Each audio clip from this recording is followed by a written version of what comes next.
Hello friends, नमस्कार। आज का वीडियो हमारा रक्षाबंधन से संबंधित है। रक्षाबंधन का त्यौहार 9 अगस्त यानी कल मनाया जाएगा। हिंदू पंचांग के अनुसार सावन मास के शुक्ल पक्ष की पूर्णिमा तिथि को हर साल रक्षाबंधन का पर्व मनाया जाता है। इस दिन बहनें अपने भाई की कलाई पर एक खास राखी बांधती हैं और जो कि सुरक्षा का प्रतीक होता है। राखी बांधने के बाद बहनें भाई की लंबी उम्र और खुशहाली की प्रार्थना करती हैं। बदले में भाई अपनी बहन को उपहार देते हैं। रक्षाबंधन एक ऐसा त्यौहार है जिसे पूरे भारत में बड़े ही धूमधाम से मनाया जाता है। यह त्यौहार भाई और बहन के प्रेम और सम्मान का प्रतीक है। रक्षाबंधन को सबसे खास इसलिए माना जाता है क्योंकि इसमें भाई बहन के रिश्तों की मिठास झलकती है।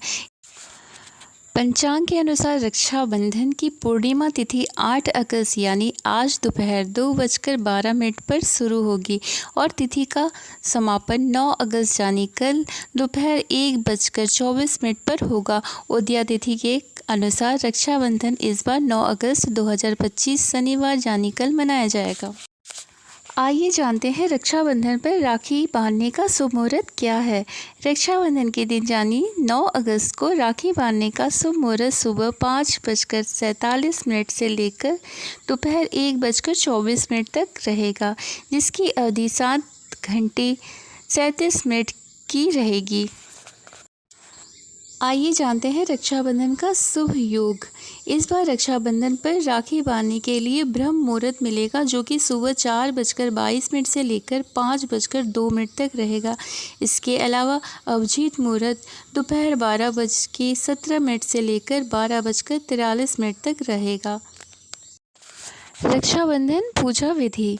रक्षाबंधन के दिन सबसे पहले घर की साफ सफाई करनी चाहिए। इसके बाद पूजा की थाली तैयार करें, जिसमें रोरी, राखी, चावल, दीपक, धूप बत्ती, मिठाई, पूजा की सामग्री हो। पूजा की शुरुआत मिट्टी या चांदी के कलश में थोड़ा सा जल डालकर करें। फिर भगवान गणेश और माता लक्ष्मी का आह्वान करें, दीपक जलाएं और उनकी पूजा करें। इसके बाद भाई की कलाई पर राखी बांधने की विधि शुरू करें। बहन पहले भाई के माथे पर चावल और रोरी की तिलक लगाएं, फिर राखी बांधें और मीठा खिलाएं।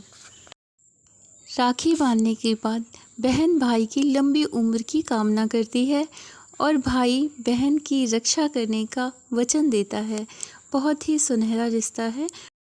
राखी का ये त्यौहार बहन भाई के रिश्ते को बहुत ही मजबूत करता है। आइए जानते हैं रक्षाबंधन का उपाय। रक्षाबंधन के दिन सफ़ेद शंख घर में लेकर आएं, इसे पूजा स्थान पर स्थापित कर दें, फिर नियमित पूजा करके उसे रोज़ बजाएं। इससे घर में धन संपत्ति का अभाव कभी भी नहीं होगा। आइए जानते हैं कि सबसे पहले किसने राखी बांधी थी अपने भाई को। सबसे पहले लक्ष्मी माता ने बांधी थी अपने भाई को राखी। आइए पौराणिक कथा सुनते हैं, जो कि इस प्रकार है। धार्मिक कथाओं के अनुसार रक्षाबंधन के पावन पर्व को मनाने की शुरुआत माता लक्ष्मी ने की थी। सबसे पहले माता लक्ष्मी ने ही अपने भाई को राखी बांधी थी। इस दिन बहन भाई को राखी बांधती है और भाई बहन को उपहार देता है और जीवन भर बहन की रक्षा करने का वचन भी। धार्मिक कथाओं के अनुसार एक बार राजा बलि ने अश्वमेध यज्ञ करवाया था। तब भगवान विष्णु ने वामन अवतार लेकर राजा बलि से 3 पग धरती दान में मांग ली थी। राजा ने 3 पग धरती देने के लिए हाँ बोल दिया था।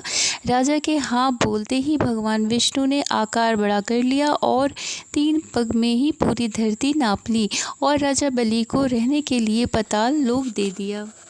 तब राजा बलि ने भगवान विष्णु से एक वरदान मांगा कि भगवान, मैं जब भी देखूं तो सिर्फ आपको ही देखूं, सोते जागते हर क्षण मैं आपको ही देखना चाहता हूं। भगवान ने राजा बलि को यह वरदान दे दिया और राजा बलि के साथ पाताल लोक चले गए। भगवान विष्णु के राजा के साथ रहने की वजह से माता लक्ष्मी चिंतित हो गई और नारद जी को सारी बात बताई। तब नारद जी ने माता लक्ष्मी को भगवान विष्णु को वापस लाने का उपाय बताया। नारद जी ने माता लक्ष्मी से कहा कि आप राजा बलि को अपना भाई बना लीजिए और भगवान विष्णु को मांग लीजिए।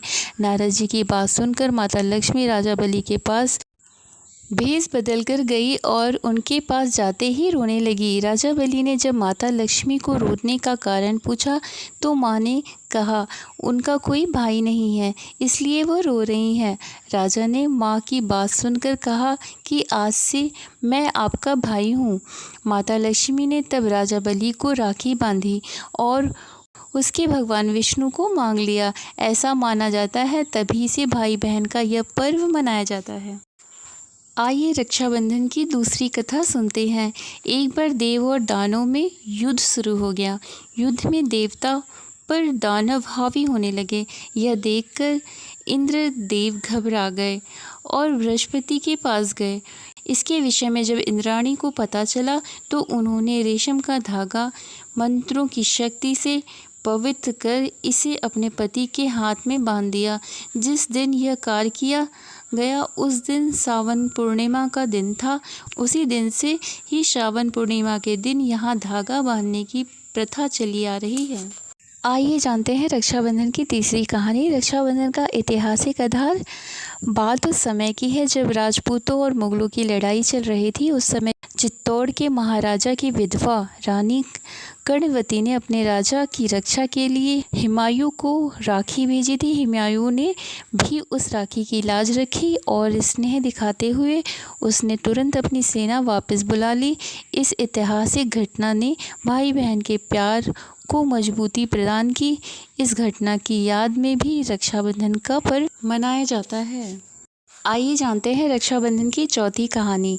महाभारत में द्रौपदी का श्री कृष्ण को राखी बांधना।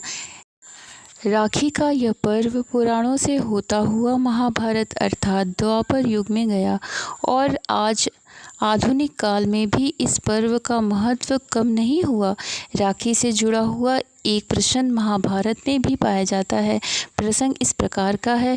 शिशुपाल का वध करते समय श्री कृष्ण जी ने तर्जनी उंगली में चोट लगा ली थी, जिसके फलस्वरूप उंगली से लहू बहने लगा। लहू को रोकने के लिए द्रौपदी ने अपनी साड़ी की किनारी फाड़कर श्री कृष्ण की उंगली पर बांध दी। इस ऋण को चुकाने के लिए श्री कृष्ण ने चीरहरण के समय द्रौपदी की लाज बचाकर इस ऋण को चुकाया था। इस दिन की यह घटना उस दिन भी सावन मास की पूर्णिमा थी। आइए जानते हैं रक्षाबंधन की पांचवी कहानी। रक्षाबंधन का धार्मिक आधार भारत के कई क्षेत्रों में अलग अलग नामों से अलग अलग रूपों में मनाया जाता है। जैसे उत्तरांचल में इसे सावणी नाम से मनाया जाता है। भारत के ब्राह्मण वर्ग में यज्ञोपवीत धारण किया जाता है। इस दिन यज्ञोपवीत धारण करने से शुभ माना जाता है। इस दिन ब्राह्मण वर्ग अपने जजमान को यज्ञोपवीत तथा राखी देकर दक्षिणा लेते हैं। अमरनाथ यात्रा की प्रसिद्ध धार्मिक यात्रा भी रक्षाबंधन के दिन समाप्त हो जाती है। आइए रक्षाबंधन की छठवीं कथा सुनते हैं, जो कि इस प्रकार है। रक्षाबंधन का सामाजिक आधार भारत में राजस्थान राज्य में इसे ईदन राम राखी का चूड़ा राखी बांधने की परंपरा है। राम राखी केवल भगवान को बांधी जाती है। वह चूड़ा राखी केवल भाभीयों को चूड़ियों में ही बांधी जाती है। यह रेशमी डोरी से राखी बनाई जाती है। यहाँ राखी बांधने से पहले राखी को कच्चे दूध से अभिषेक मंत्र क्रिया करवाई जाती है और राखी बांधने के बाद भोजन किया जाता है। आइए जानते हैं राखी के अन्य रूप। भारत में स्थान बदलने के साथ ही पर्व को मनाने की परंपरा भी बदल जाती है। यही कारण है कि तमिलनाडु, केरल, उड़ीसा के दक्षिण में इसे अवनी अवितम के रूप में मनाया जाता है। इस पर्व को एक अन्य नाम भी है जिसे हरियाली तीज के नाम से भी जाना जाता है। इस दिन से पहले तक ठाकुर झूले में दर्शन देते हैं, परंतु रक्षाबंधन के दिन यह दर्शन समाप्त हो जाते हैं। आज हमने अपने वीडियो में रक्षाबंधन से जुड़ी हुई परंपराओं के बारे में जाना, साथ ही रक्षाबंधन से जुड़ी हुई कथा सुनी। आपको हमारा वीडियो अच्छा लगता हो तो please like, comment, subscribe, share it. Thank you friends. हम फिर मिलेंगे अगले वीडियो में। तब तक के लिए नमस्कार और सभी लोगों को हैप्पी रक्षाबंधन।